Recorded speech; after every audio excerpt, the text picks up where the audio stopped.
नमस्कार. मी जैन बोर्डिंग मधलं मंदिर बोलतोय.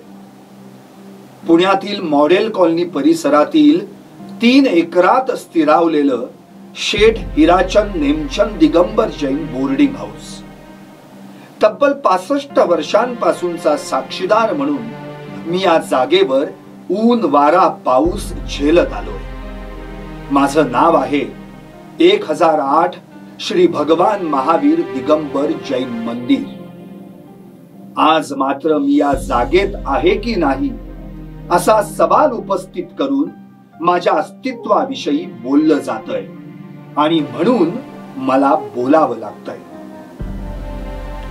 बरोबर 67 वर्षांपूर्वी म्हणजे 1958 मध्ये हिराचंद नेमचंद दोशी नामक दानशूर सद्गृहस्थानं मुलांचं वसतिगृह आणि धर्मशाळेसाठी ही जागा दान दिली. त्यानंतर 2 वर्षांनी म्हणजे 1960 मध्ये माझा जन्म झाला. साक्षात श्री भगवान महावीर माझ्या गाभाऱ्यात प्रतिष्ठापित झाले आणि त्यांच्या वास्तव्यामुळे 1008 श्री भगवान महावीर दिगंबर जैन मंदिर असं नामकरण करत माझं बारसं झालं. गेली 50-60 वर्षांमध्ये 10,000हून अधिक गरजू विद्यार्थ्यांनी या वसतिगृहात राहून शिक्षण घेतलं. माझ्या गाभाऱ्यात स्थिरावलेल्या भगवान महावीरांचं दर्शन घेतलं, पूजा अर्चा केली, पर्युषण पर्व पाळलं.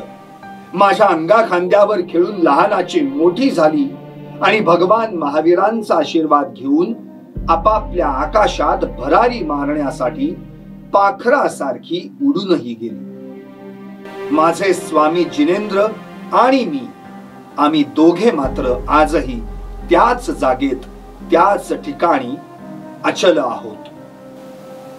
पण आज 65 वर्षांनंतर या जागेवर माझे स्वामी भगवान महावीर आणि मी आम्ही दोघे आहोत की नाही या प्रश्नाचं मोहोळ थेट आमच्या अस्तित्वाभोवती उठलंय. भगवान महावीर तर सकल विश्वाचा स्वामी, त्यांना इथून हलवण्याची कुणाची बिशाद लागून गेली. पण माझं का? मी बापडा दगड विटांचा बनलेला, मायेचा आकार धारण केलेला एक सामान्य निर्जीव जीव. आज माझ्या अस्तित्वावरच प्रश्नचिन्ह उभं राहिल्यानं माझ्या दगड विटाही आता डळमळीत होऊ लागल्या. कुणीतरी येऊन आपल्याला जमीनदोस्त तर करणार नाही ना या भीतीनं त्यांना कंप सुटू लागलाय.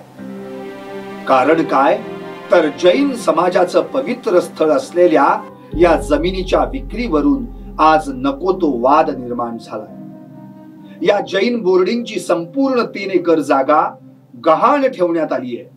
इतकंच नव्हे, वैयक्तिक स्वार्थापोटी मलाही गहाण ठेवण्यात आलंय म्हणे. आता तर या जागेत माझं अस्तित्व आहे की नाही याची खातरजमा केली जाणार आहे. माझ्या गाभाऱ्यात कोणत्या ईश्वराचं वास्तव्य आहे हे देखील पाहिलं जाणार आहे. या जगात देव आहे की नाही या प्रश्नाच्या उत्तराच्या शोधात पिढ्यानपिढ्या घालवलेला हा मानव प्राणी, ज्यानं माझी निर्मिती करून माझ्या गाभाऱ्यात भगवान महावीरांची मूर्ती प्रतिष्ठापित केली, तोच हा मानव प्राणी आज क्षणिक लोभापायी मला गहाण ठेवू शकतो. माझा अंतरात्मा बनून गेली 65 वर्षे मला सांभाळणाऱ्या परमेश्वराचं अस्तित्वच नाकारू शकतो. हे ऐकून माझं मन व्यथित झालंय. असो, परमेश्वरापुढं माझं अस्तित्व ते काय? तो निर्गुण निराकार आणि मी सगुण साकार. मी एक मातीचा गोळा, आज उद्या मातीतच जाणार. तुम्ही या जागेवरून माझं अस्तित्व मिटवू शकाल, पण त्या परमेश्वराला हलवू शकणार नाही. कारण जळी स्थळी काष्ठी पाषाणी सर्वत्र तोच तो भरून उरलाय. कदाचित या जागी मी उद्या असेन किंवा नसेन, पण चराचरात आणि कणाकणात भरून उरलेले श्री भगवान महावीर मात्र सदा सर्वदा असणार हे निश्चित. तुम्हाला सुबुद्धी लाभो, ईश्वर तुमचं कल्याण करो, हीच श्री भगवान महावीर चरणी प्रार्थना. जय जिनेंद्र. तुमची car, electric panel, data server आगीपासून सुरक्षित आहे का?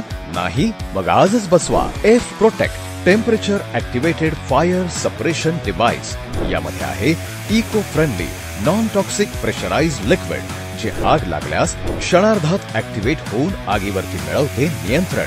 बसवण्यास अतिशय सोपे आणि सुटसुटीत टेकालिपचे एक दर्जेदार उत्पादन एफ प्रोटेक्ट.